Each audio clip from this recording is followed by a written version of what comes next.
The painter's gaze, how anatomical accuracy defined artistic power and prestige. In the Renaissance, to paint the human body was not simply to observe it.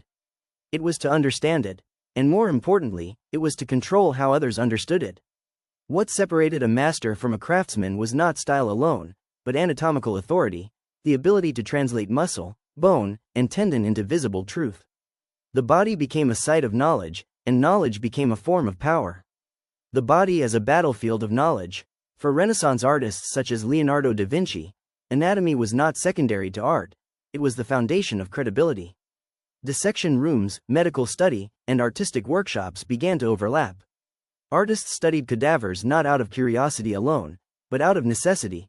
To depict the body convincingly was to claim intellectual legitimacy in a culture increasingly shaped by science. The painted body was no longer symbolic, it was engineered. Every visible tendon, every shifted weight, every subtle twist of posture signaled mastery over hidden structures beneath the skin. Anatomy as social authority. In this period, anatomical accuracy was not just aesthetic, it was hierarchical.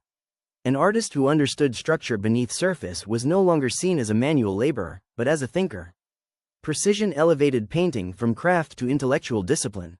The human body became proof of mental authority. Whoever could reconstruct it convincingly was seen as someone who understood nature itself.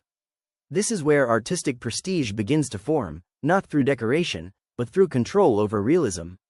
The invisible mechanics of power. Masters like Michelangelo Buonarroti pushed this logic further. The body in his work is not merely seen, it is structurally felt. Muscles tense with internal logic. Movement suggests weight distribution, resistance, and anatomical plausibility. Even when idealized, the figures remain grounded in physical truth.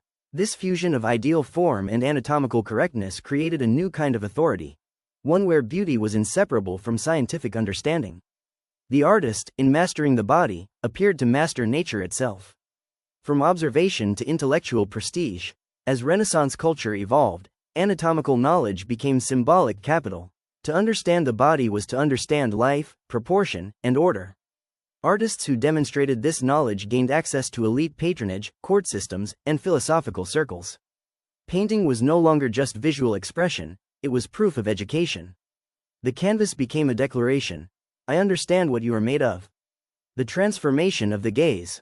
The painter's gaze changed what it meant to look at a human being. It was no longer passive observation, but analytical dissection reconstructed through art.